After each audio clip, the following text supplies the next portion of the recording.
Warahmatullahi wabarakatuh.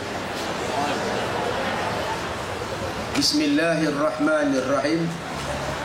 Alhamdulillahi rabbil alamin. Wassalatu wassalamu ala rasulillah wa ala alihi wa sahbihi ajma'in. Al-Fatihah.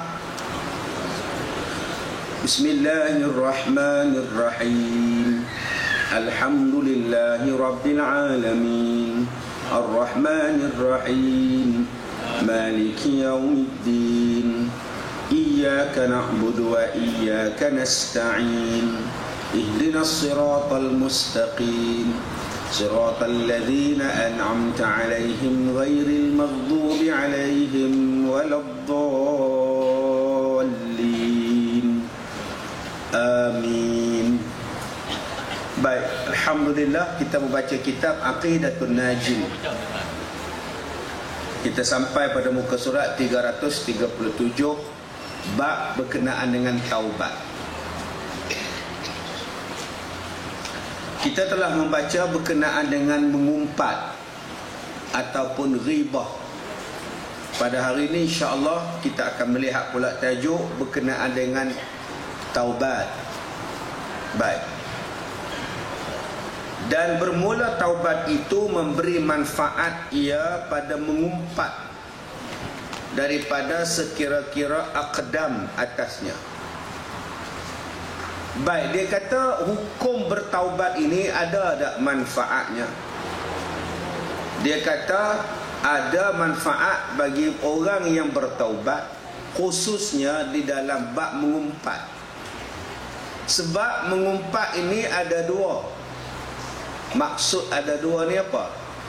Maksudnya ialah mengumpat yang sampai kepada orang yang kita umpat, dan mengumpat yang tak sampai kepada orang yang kita umpat. Apa maksud mengumpat yang sampai? Bila dia dengar, ataupun bila kita sebut pada orang, ataupun bila kita sebut pada diri kita sendiri. Mengumpatlah tu. Tapi tak sampai pada orang tu. Mengumpat yang tak sampai tu kita sendiri cakap, orang yang kita umpat tak dengar. Itu umpat juga. Jadi umpat ni ada dua, saya ulang balik. Umpat yang pertama ialah umpat yang sampai. Bila kita cakap, umpat dia dengar, dia tahu. Kita cakap tu dia dengar, orang sampaikan pada dia pula dia tahu. Itu dipanggil mengumpat yang sampai. Mengumpat yang tak sampai ialah mengumpat dalam hati. Ataupun mengumpat tuan-tuan cakap seorang-seorang tak ada siapa dengar. Itu pun ada juga. Suami kita lepas makan nasi, tinggal je pinggan atas meja, basuh pun tak, bawa ke sinki pun tidak. Kita pun kata kat dia, malas sungguhlah orang tua ni lah. Menyesal menikah dengan dia. Dia tak dengar, anak pun tak dengar. Bodoh sungguhlah. Itu nama dia ngumpat yang tak sampai. Okey. Jadi abang-abang yang mana duk tinggal pinggan tu, kena ingatlah, kadang-kadang itulah bahasa dia. Lebih baik basuh pinggan tu. Umpat yang sampai ni dia dengar, dia tahu. Sama ada dia dengar sendiri ataupun ada orang khabar pada dia. Itu dipanggil ngumpat. Jadi apa yang dikehendaki bila mengumpat? Yang dikehendaki bila mengumpat ialah bertaubat. Baik. Dan adapun dapat daripada sekira-kira jatuh pada orang yang ia, pada hormat orang yang ia baginya, maka tidak dapat tidak padanya serta bertaubat daripada minta maaf empunyanya daripadanya apabila sampai akan dia. Maka nak tak nak kita ni bila mengumpat dan kebetulan sampai pula cerita tu pada dia, yakni pada orang yang kita umpat, nak tak nak kena minta maaf. Nak tak nak kena minta maaf. Tuan-tuan duduk di bawah, duduk di bawah, saya duduk di atas. Maka tuan-tuan pun menimbang dengan orang sebelah. Ustaz Kazim pakai baju hitam, seluar hitam, macam Cina Mampu. Orang sebelah pun dengar, yalah, duk yalah. Dua-dua tu kena minta maaf kat saya. Tu kena jaga-jaga tu tuan-tuan. Tu nama dia sampai nak tak nak kena minta maaf. Sama ada kita bercakap, sama ada kita menulis dalam buku ke, menulis dalam Facebook ke, menulis dalam blog ke, nak tak nak kita kena minta maaf dengan orang yang kita umpat. Dan kita belajar dah minggu lepas bagaimana yang dikatakan mengumpat dengan lidah, mengumpat dengan ekor mata, mengumpat dengan bibir, mengumpat dengan bentuk jala, bentuk ejek dia, itu dipanggil mengumpat. Baik. Kemudian, dan apabila tiada sampai, ia akan dia nescaya memadai istighfar sahaja. Kalau tuan-tuan mengumpat saya dalam hati, saya tak dengar, jiran pun tak dengar, orang sebelah pun tak dengar, istighfar sudah. Apa pakai baju hitam, ingat lawa tu, kan? Dalam hati, astagfirullahalazim, buat apa aku ngata dia, pokok mana pakai baju juga, astagfirullahalazim, kan? Yang tu memadai tuan-tuan istighfar je. Sebab tak sampai ke orang lain, tak sampai ke saya.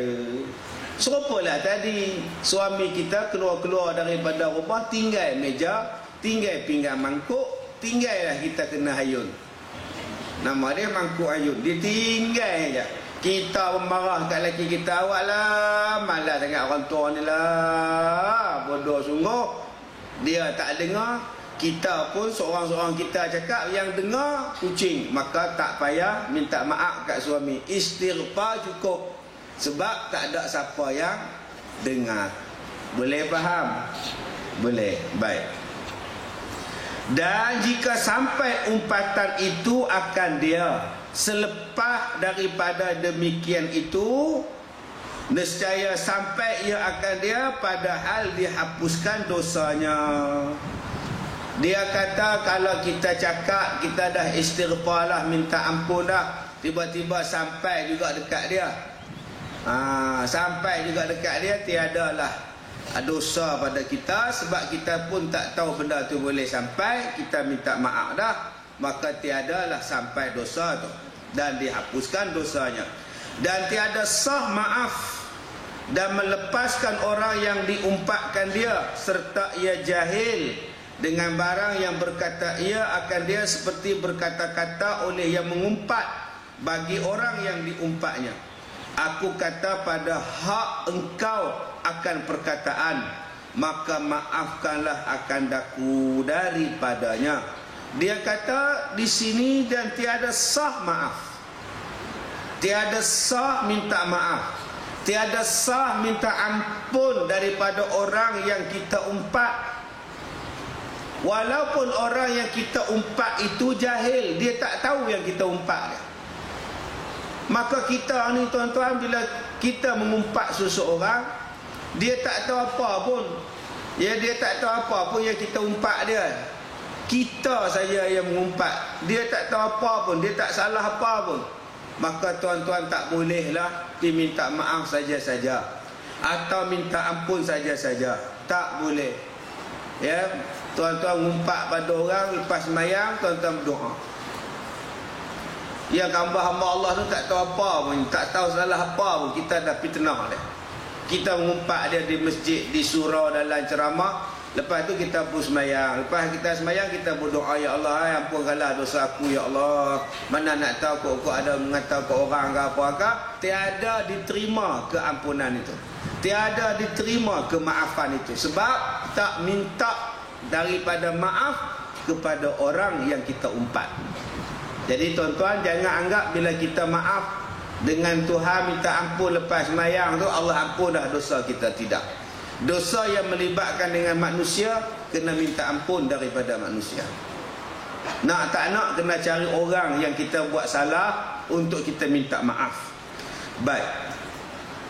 Aku kata pada hak engkau akan perkataan, maka maafkanlah aku daripadanya. Tetapi tidak dapat tidak daripada ta'yinnya atas yang asah daripada dua wajah di sisi kita, jemaah Syafi'iyah, seperti berkata ya.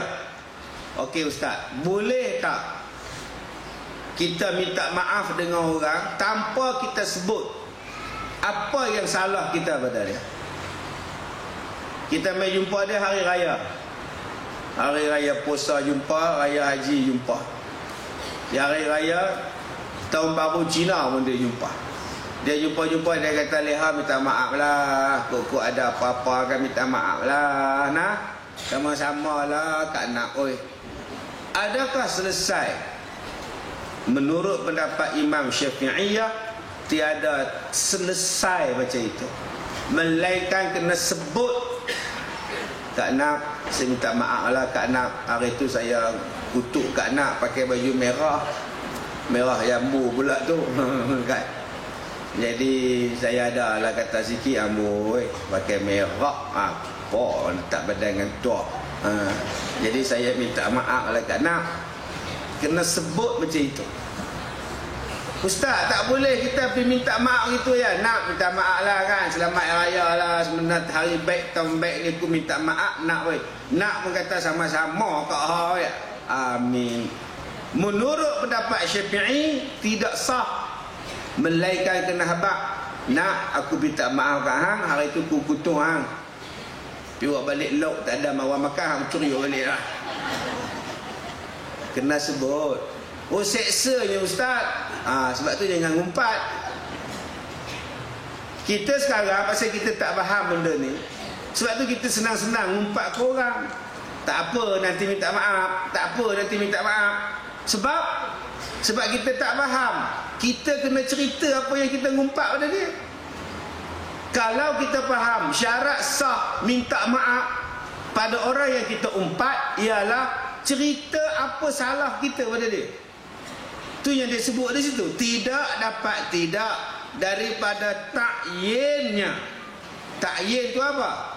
Jelaskan, ceritakan, ta'yinkan atas apa yang kita asah bagi dia. Telah aku berkata pada hak engkau dan pada bahagian si fulan, maka maafkan olehmu akan daku. Imam Syafi'i kata, bila nak minta maaf pada orang, kena sebut salah kita, mengumpat apa yang pada dia. Saya minta maaf lah kat kamu, saya kata kamu ni gelap macam negro, saya minta maaf lah. Boleh cakap?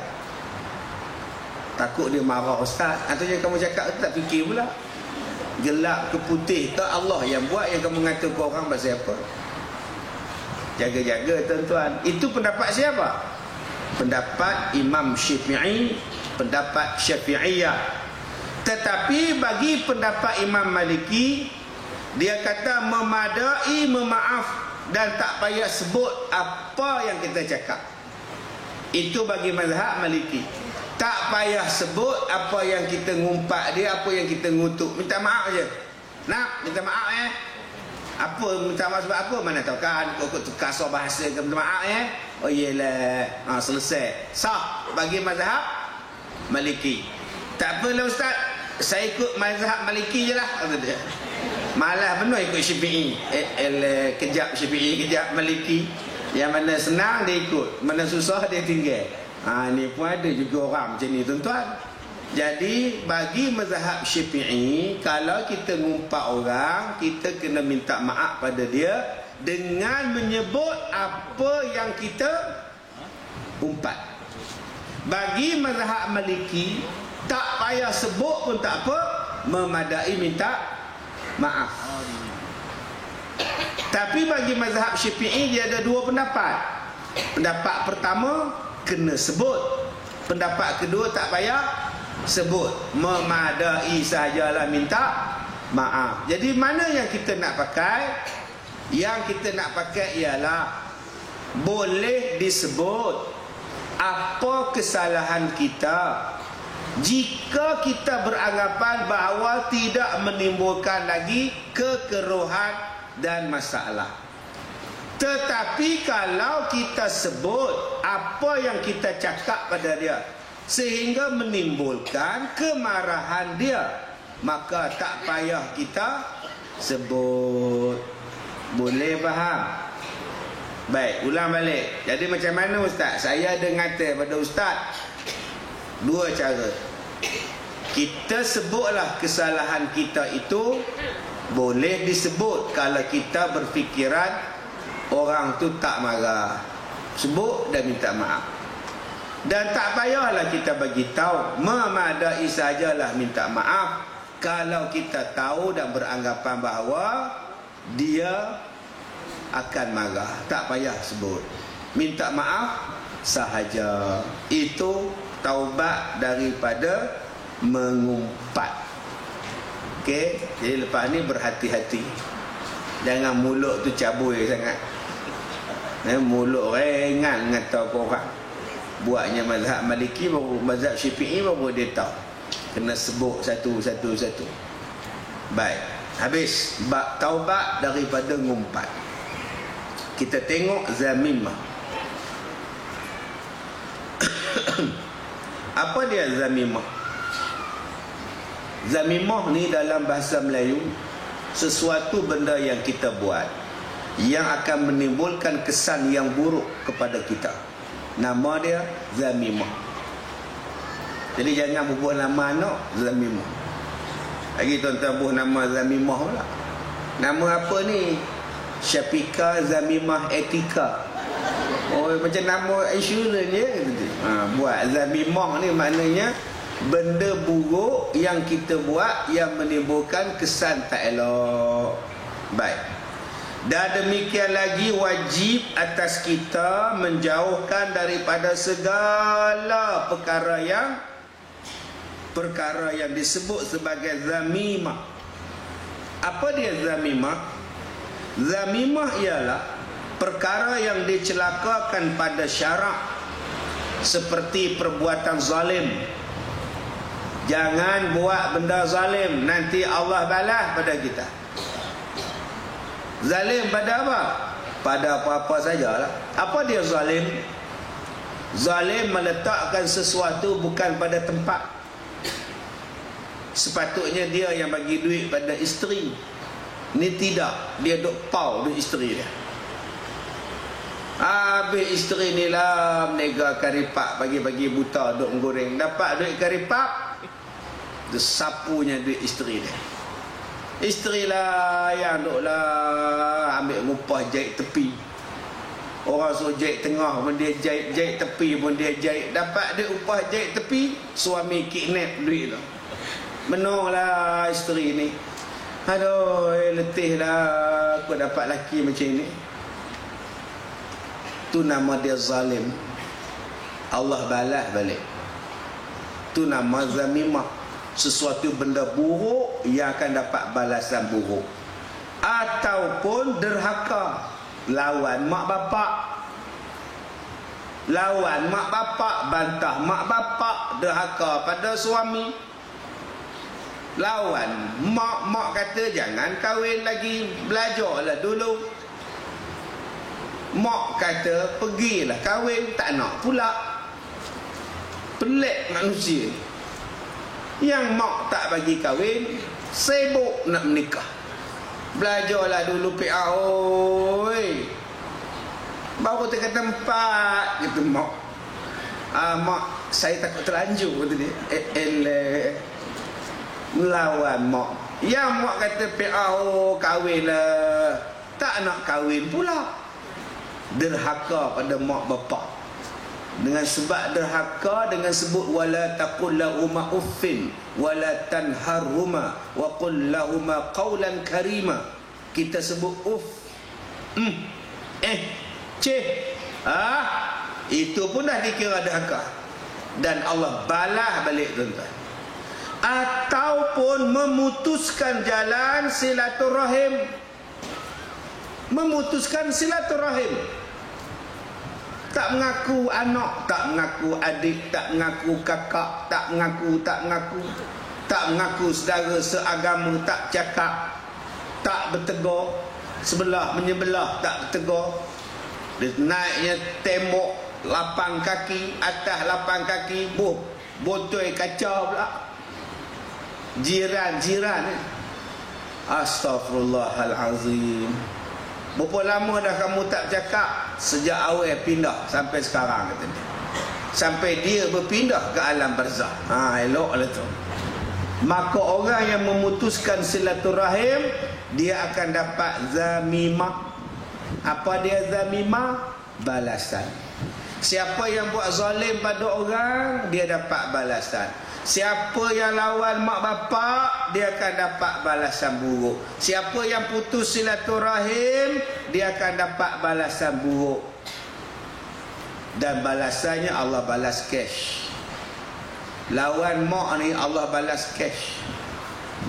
Putus silaturahim ni Allah balas cash. Dan yang keempat, zamimah ialah menipu orang. Seperti mencampurkan yang bodoh dengan yang baik. Nipu dalam perniagaan. Tak kira lah tuan-tuan, nipu kacang rebus. Kacang rebus hak elok tak di atas, hak busuk tak di bawah. Bila dia timbang, digau sekali hak busuk. Buah moktan yang manis letak di atas, dia bagi orang merasa. Bila ditimbang, dibungkus, dia masukkan yang masam. Tu jahat, bohong orang. Bila kata harga barang nak naik, dia beli banyak-banyak, dia sorok. Barang tak ada, akhirnya harga naik. Maka itu dipanggil sebagai zamimah. Setiap zamimah ini akan Allah balas. Apa dia benda zamimah? Pertama, buat zalim. Buat zalim. Benci dekat menantu, pi cari bomok, minta bagi bercerai menantu dengan anak. Maka anak kita pun benci kat menantu. Tiap-tiap hari disepak terajam menantu. Kita pun rasa puas padan muka. Hang pukul lagi. Geram sangat. Tak cerai habis. Cerailah anak dengan menantu. Anak-anak semua menantu ambil. Kadang-kadang kita ambil cucu tu pula tak bagi menantu, halau sebelah pinggang. Zalimnya makcik. Makcik tak berkenan, bukan pilihan makcik. Yang dia kata nak kat anak makcik pasal apa? Makcik tak mau lah. Buat zalim. Cerailah. Nanti Tuhan balas kat makcik. Jaga. Buat zalim kat orang, jadi macam mak darah. Lalah mati jantung, terkejut. Alah kazebuk mati tu kan. Kena sakit jantung tu kan. Terkejut tengok Piramli ni mata gerpu kat tangan dia. Kan? Gerpu kat mata dia ke apa. Begitu juga lawan mak bapak. Allah balas cash sebelum mati. Cash ni bukan makna hari ni lawan, hari ni kena. Tak. Sebelum mati. Kalau hari ni melawan, hari ni kena, tu nama dia cash and carry. Itu lain. Dia cash ni maknanya sebelum mati Allah balas. Yang ketiganya putus silaturahim. Dan yang keempatnya ialah menipu. Menipu. Dia berhati-hati. Baik. Dan sesungguhnya telah diriwayatkan bahawa Nabi SAW lalu ia dengan seorang lelaki yang menjual akan makanan. Maka mengajaib ia akan dia, yakni mencangangkan oleh eloknya akan Nabi. Dicanangnya depan Nabi, dikata makanan dia bagus, makanan dia bagus, makanan dia bagus. Maka memasuklah ia akan tangannya, maka melihatlah ianya akan makanan itu basah. Bila Rasulullah lalu depan dia, dia kata dekat Rasulullah, oh ni bagus, ni benda baru, ni benda elok ni. Kata dia pada Rasulullah. Rasulullah ambil tangan dia, Rasulullah jolok dalam makanan dia, barang yang dia jual. Bila Rasulullah angkat tangan Rasulullah basah. Maka Rasulullah bertanya, kenapa makanan kamu ni, jualan kamu ni basah? Apa ni? Jawab laki-laki tadi, dia kata, benda ni dah terkena air hujan. Semalam kena air hujan, jadi dia basah. Sebab tu bahagian basah saya sorok di bawah, saya jual bahagian kering di atas.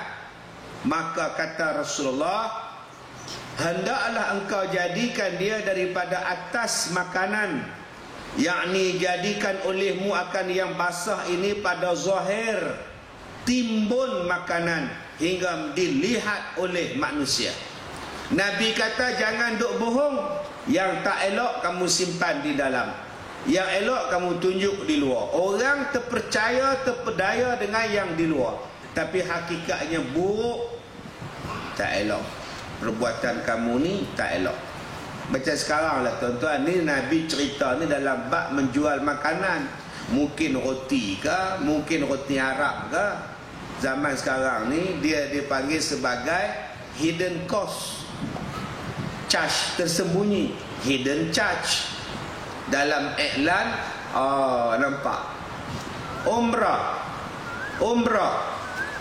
dari 4,800, yang dari itu kecil.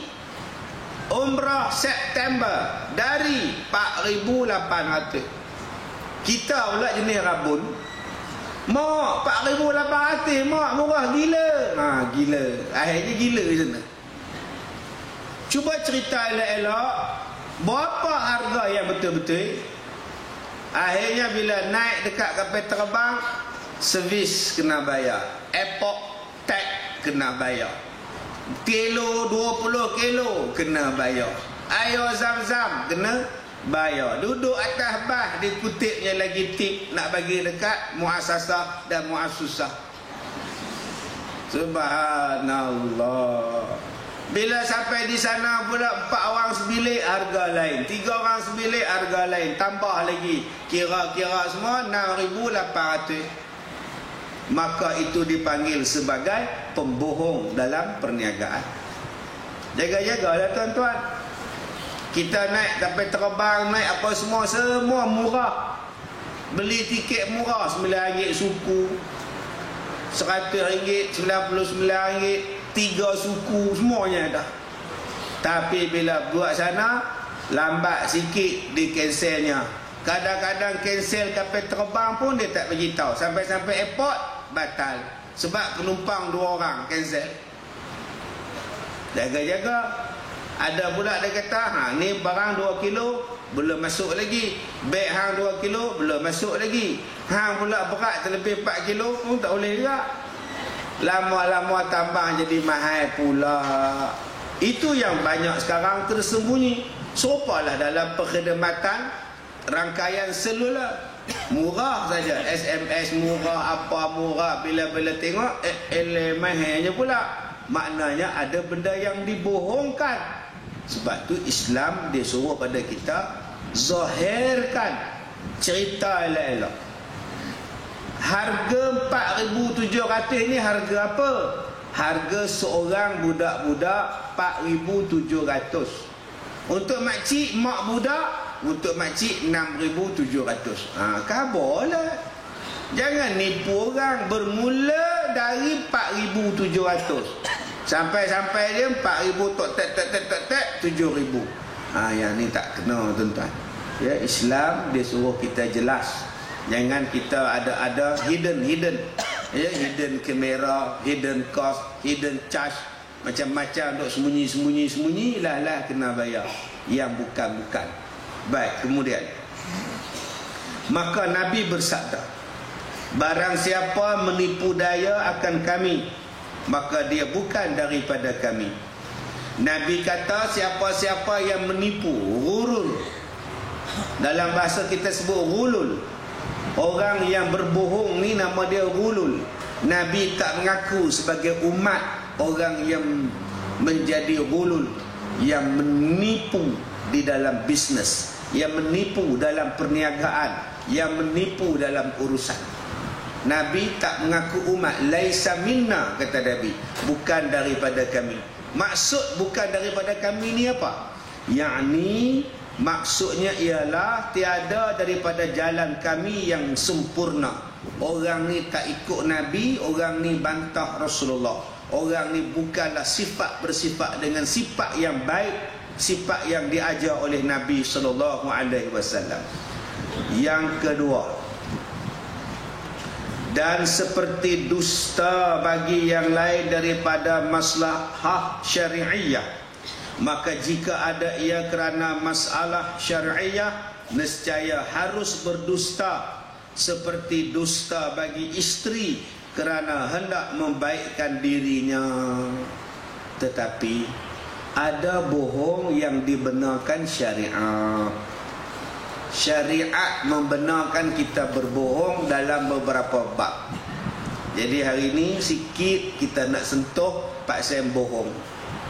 Tadi kita kata dah, bohong dalam bisnes haram, bohong dalam servis haram, bohong dalam perkhidmatan haram.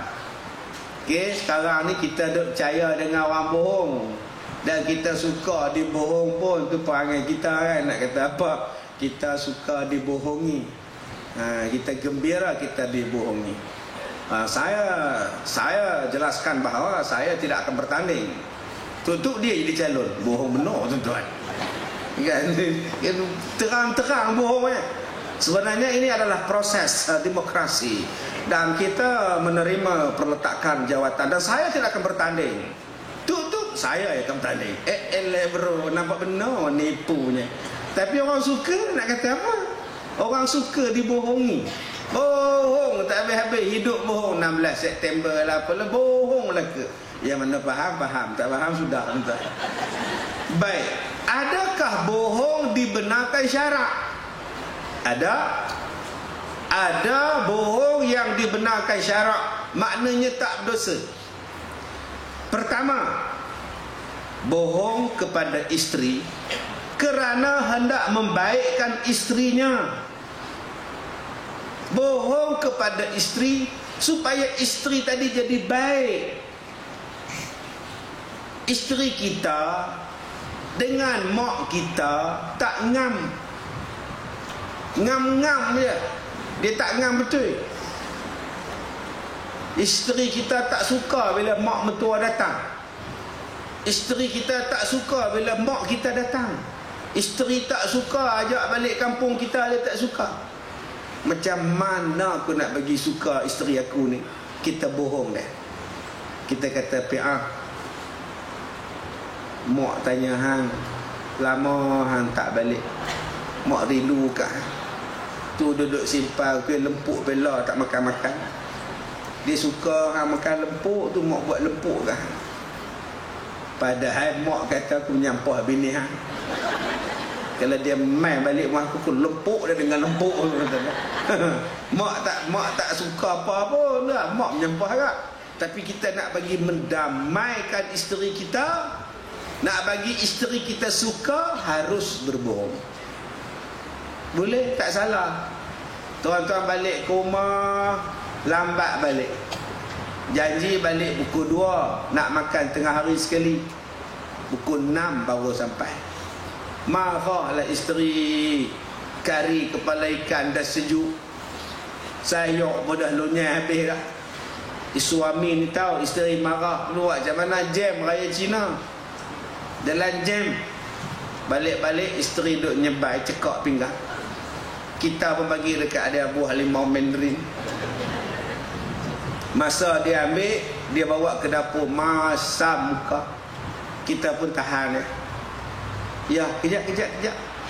Tengok ke abang Zat. Pusing ke kiri, pusing belakang balik. Loh, nampak kuih sangat. Nampak kecil sungguh lah ni. Seronok ada orang perempuan kalau kita sebut lah. Nampak kecil lah ni. Oh, seronok lah. Nyampak tu nak bodek orang tu. Dah abang cerita betul ni. Nampak turun sungguh lah. Pinggang halui dah lah ni. Dia letak limau tu kat atas meja dapur tu. Dia masuk dalam bilik, apa dia buat? Tengok cermin. Betul je kau. Dia tak marah. Abang nak makan nasi ke nak tidur dulu? Dia tanya. Dia tak marah lah. Jadi bohong macam tu dibenarkan syarak supaya menggembirakan isterinya. Tak berdosa. Tu bohong tak berdosa. Macam tuan-tuan lah tengok Rosita Cik Wan. Kan tengok suami tengok Rosita Cik Wan nikah berjuta-juta belanja. Kita pun duk tengok mereka menikah. TV duk siar. Kita minum kopi sambil tengok isteri datang duk sebelah kita.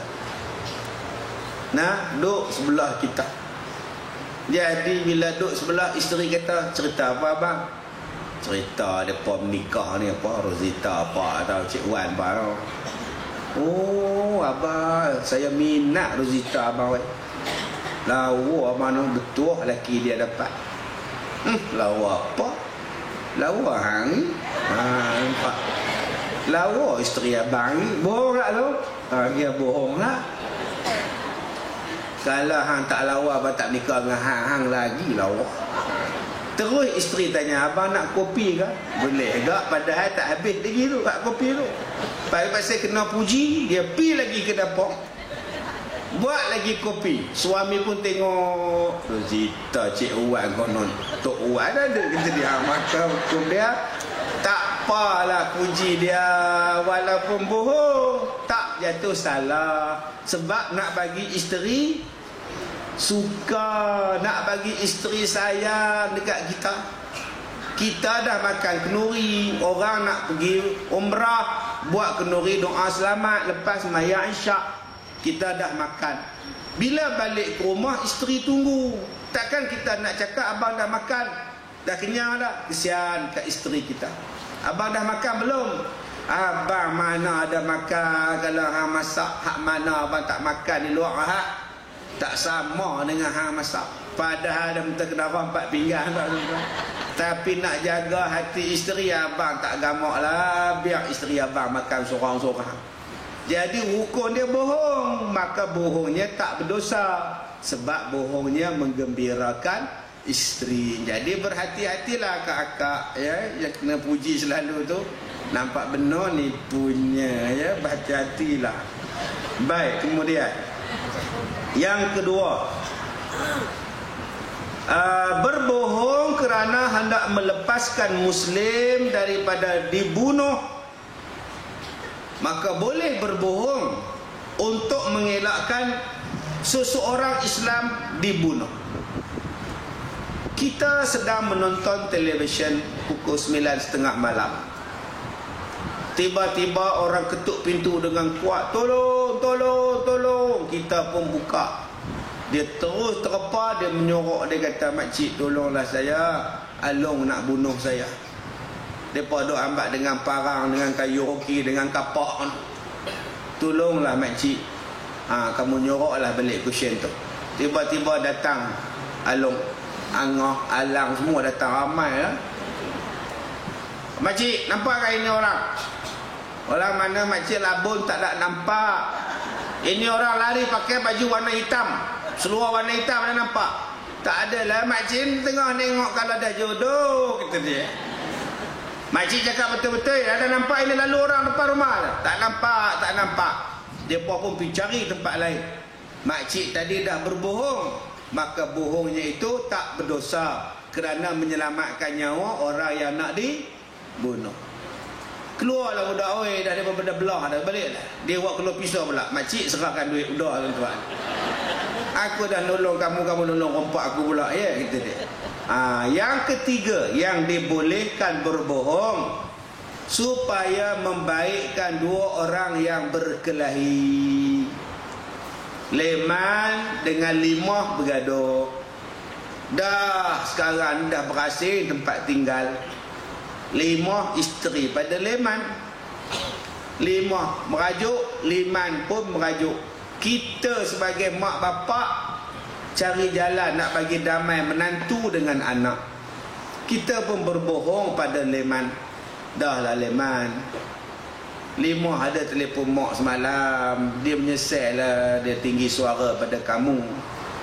Cuma dia nak minta maaf, dia segar depan-depan, dia minta ada mak lah sampaikan maaf dia. Udahlah Leman. Yelah, maki-maki orang malu lah saya mak. Dia makinya depan Ustaz Kazim pula tu. Itu yang saya tak boleh terima tu. Udahlah, dia pun dah mengaku silap. Pergi jumpa pula dengan lima. Mak baru jumpa Leman. Dia kata dia menyesal lah tengking kamu tu. Dia kata dia masa tu dia tak boleh kontrol. Lost control kata dia. Dia tak boleh kontrol lah. Dia kata tak tahulah masa tu dia malu pada Ustaz Kazim ke apa ke kamu tengking dia. Itu yang ditengking kamu balik. Ustaz Kazim pun kata tak ada apa-apa, biasalah. Ustaz Kazim kata dia pun kena tengking juga dengan orang rumah dia. Jadi setakat kamu kena tengking tu biasalah 5 hoi kata dia. Maka padahal Leman tak kata 5, tak cakap. Leman kata mak tu kurang ajar macam perempuan tu. Yang 5 pula kata mak tu jantan tu tak guna macam mak. Tapi kita tukar perkataan mereka kepada perkataan yang lebih lunak. Akhirnya Leman dan Leman pun baik semula. Maka berbohong macam tu hukumnya tak salah. Carilah buah Leman bagi depan makan. Hukum dia sah. Baik, kemudian dan seperti derhaka kepada dua mak bapak. Dan seperti derhaka kepada dua mak bapak. Tadi kita kata dah, yang pertama zalim, yang Allah balas. Yang kedua kita kata dah, derhaka. Derhaka yang macam mana yang Allah balas? Derhaka kepada dua mak bapak, Allah balas. Jadi jaga-jaga tuan-tuan. Kalau Allah tak balas sekarang, Allah balas akan datang. Kalau Allah tak balas akan datang, Allah balas pada anak-anak kita.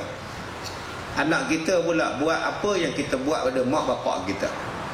Kita tak bela, kita halau, kita ragging mak bapak kita. Tunggulah anak-anak ragging kita pula. Ataupun derhaka kerana tidak solat. Itu nama dia meninggalkan solat. Derhaka kepada Allah Ta'ala. Allah Ta'ala balas. Duk main bola sampai tak sembahyang asar. Tiap kali sembahyang asar main bola. Tiap kali main bola waktu asar sampai tak sembahyang. Tengah duk main bola, tengah duk training, Allah balas dengan petir. Disambarnya tiang gol, bergelempang kena petir. Allah balas. Orang duk azan sembahyang asar, apa duk lawan bola. Allah kata hampa ni duk main-main dengan aku. Dia balasnya dengan petir. Dengan linesman pun mati kejong di situ. Yang referee pun wisik tertelan tu, terkejut. Yang ni Allah kadang-kadang dia balas dengan cash kepada kita sebab tak solat ataupun menegah mengeluarkan zakat, tak bayar zakat, Allah balas cash. Derhaka, Allah kata wa aqimus solat wa atuz zakat. Dirikan zakat, dirikan solat, tunaikan zakat. Dia tak bayar zakat. Setahun dapat padi tak bayar, tahun depan dapat padi tak bayar. Masuk tahun ketiga, padinya sudah datang penyakit. Siput gendang, siput gondang, semua datang. Ustaz, saya bayar zakat Ustaz. Ustaz jangan cakap saya tak ada bayar.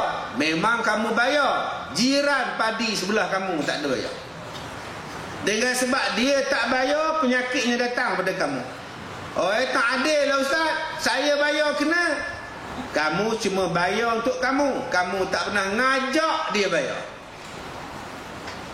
Ada kita pernah nyimbang dengan dia? Kamu dah bayar ke zakat padi ni Leman? Aku dah bayar.